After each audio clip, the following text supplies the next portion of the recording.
Well, if I was going to be represented in a cake, it would definitely have to be over the top. Nothing underdressed. It would have to be very, very big, very glittery, definitely one to draw attention from across the room. It would be an attention-seeking cake. I think it would probably have to have a lot of pearls and a lot of bling, and I think inside maybe red velvet, something a little bit out of the ordinary, but delicious and irresistible. Well, I think burlesque and baking are a fantastic combination because I like my cakes to look good. I want them to taste good as well. I mean, that's very important.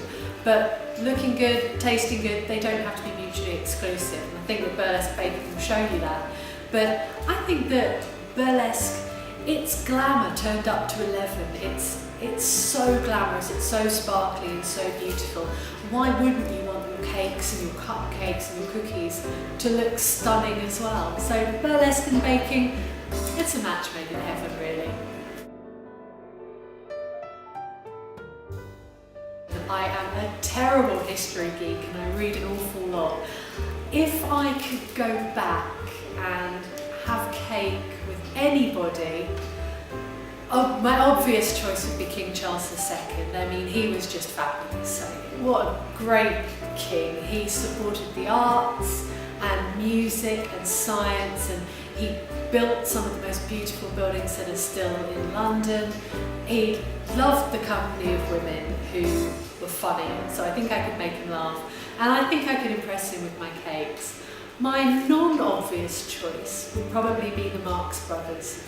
I grew up watching Marx Brothers films. I think they are absolutely hilarious. And to sit down with Groucho and Chico and Harpo, have cake, and they could just make me laugh all day. That sounds like heaven to me.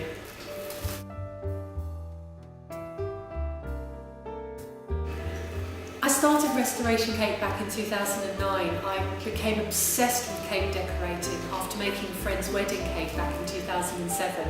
I just got the bug, started going to classes, just got really, really into it. And people started asking me to make cakes and offering me money.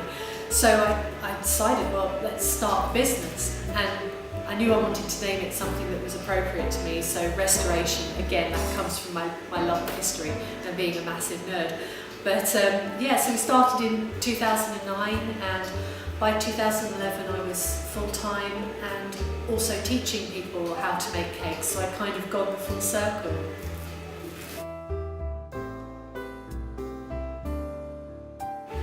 It's so hard to pick a favourite cake from Burlesque Baking because I love them all and they're all beautiful in their own way and they all represent people who I genuinely really love. But my favourite would probably have to be Dita Vorti's. I spent a lot of time on that cake. It's the last project in the book, it's the most time consuming. It's not the most complex because the technique is very simple, but the time required to create that cake, I spent a good 2.5 hours piping that cake for the photograph that we took for the book, and as such I think I became a bit attached to it.